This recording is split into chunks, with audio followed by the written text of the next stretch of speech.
recognizing the medical use of cannabis. And just last week, California NORML reported, brought out an estimate regarding the number of patients that are in California that are legal patients, and they estimate that right now between 750,000 and 1 million medical marijuana patients are living in California legally using this as a medicine. That's a lot of numbers. It's a lot of numbers. It's not just a large patient base, it's turned into a voting bloc. It's a political movement that has been created by Proposition 215, where now 1 million people understand that what they have is an affirmative defense, that what they have needs more protection, and that a large majority of them are willing to fight for it, as we see here in San Diego. And it's all, I think, due to the fact that they're learning that marijuana is in fact medicine, thanks to UCSD locally and many other researchers. You don't have to look, it used to be that you'd have to look abroad, and the authorities would frown on having to look to Canada or England or Switzerland or any other place that has done tests on cannabis and have come up positive. Now just to have to look to North County is too much for them to bear, and to now say that it's a cause of crime is their last ditch effort to attempt to eradicate it around the county. So speaking of which, I think we need to go to around the county. San Diego County is what we would call at every meeting the front lines of the war against medical marijuana. Bonnie Jimenez is our local district attorney who has been hard, dead fast against medical cannabis, although she had initially campaigned for it and is now running for mayor. And I'd like you to look at Not Jimenez on Facebook.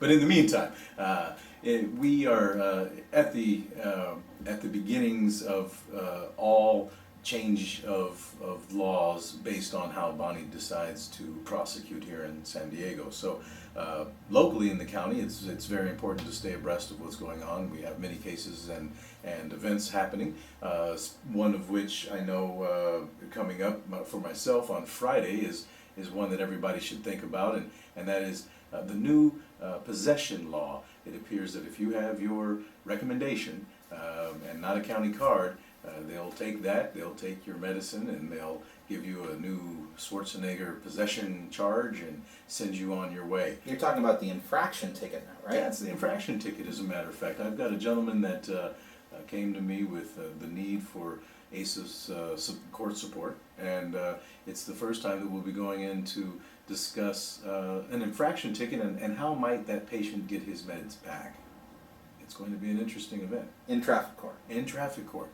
It's a very, very interesting event. In fact, the judge, I don't think, has yet had to return property out of the traffic court, so we'll see how that works out. Let's see if we can do it first. I think it's important to protect patients' rights all the way, whether it's in traffic court, in superior court, or in at the appellate court level. And once again, I want to remind our listeners, the two that are listening and dedicated to continuing to listen to our show. And thank both of you. I really thank both of you. We really do. That you are listening to Marijuana is Medicine show by Americans for Safe Access, the San Diego chapter on NUG Radio. That's nugradio.com. Check it out and take a look at all the other shows that they have on this wonderful radio station, online 24 hours a day, 7 days a week. And in line with our theme that marijuana is medicine, I want to take a moment, as we do in every show, to talk about the therapeutic applications of cannabis specifically. And for today's show, I've been meaning to talk about the cancer-fighting effects of cannabinoids. And cannabinoids are these properties that are contained within the cannabis flowers and the cannabis plant itself. Now, recent scientific advances in the study of cannabinoid receptors and endocannabinoids have produced exciting new leads in the search for actual anti-cancer treatments. In the past decade, scores of studies, both vivo and vitro, have demonstrated that various cannabinoids have a significant effect in actually fighting and killing cancer cells. To date, these studies have shown that cannabinoids arrest many kinds of cancer growth through promotion of apoptosis, That's programmed cell death. That is a loss in tumors and by arresting angiogenesis, that's increased blood vessel production. So unlike conventional chemotherapy treatments, which work by creating a toxic environment in the body that frequently compromises the overall health of the patient, cannabinoids have actually been shown to selectively target only the cancerous tumor cells. That's right, in the future we may very well see a replacement for chemotherapy through cannabinoid treatment, which is absolutely groundbreaking research, I believe. The direct anti-tumor and anti-proliferation activity of cannabinoids, specifically CB1 and the CB2 agonists, have now been demonstrated in dozens of studies across a range of cancer types, including brain, breast, liver, leukemic, melanoma, cervical, pituitary, prostate, and bowel cancers. The anti-tumor activity has led in those laboratory animals and in vitro human tissues to regression of tumors, reductions in blood supply and the secondary tumors, as well as direct destruction of cancer cells. Marijuana directly kills cancer cells. We have scientific studies to prove it, and still the federal government is claiming marijuana is not a medicine and actively training people to do that. And to bring it back to a local level, Marcus touched on it a little bit earlier in the show. Here in the San Diego County, where most listeners of NUG Radio are residing, and although some of you are out there in other states, you should be aware that here in the county of San Diego, it is known as the front lines on medical marijuana for a reason.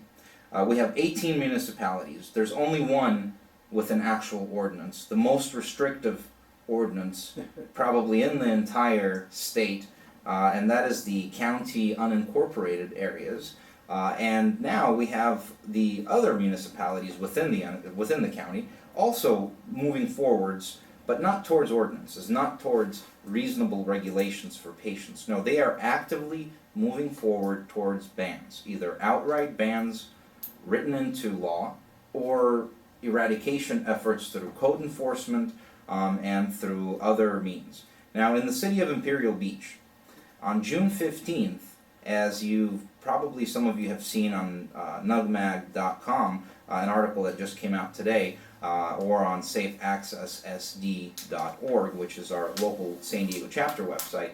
On June 15th, the city of Imperial Beach will be voting to ban medical marijuana access in the city of Imperial Beach. They are planning on writing an outright ban into law after having a 2-year-long moratorium that the entire community has been vehemently opposed to, and after receiving hundreds of letters in a Stop the Ban Imperial Beach campaign led by our very own co-host Marcus Boyd right here, who has been able to, with dedicated volunteers, collect hundreds of letters from Imperial Beach residents, all urging the Imperial Beach City Council to adopt reasonable regulations and to change their ways to not go with a ban on the most vulnerable members in that community. However, it seems that not only have they not listened to those letters, but they in fact have shifted their entire course from originally going towards an ordinance, and the way that they did it was simply illegal. They were in direct violation of the Brown Act. Marcus, you want to tell us a little bit about the Brown Act violations, or do you want me to elaborate on that? I'd be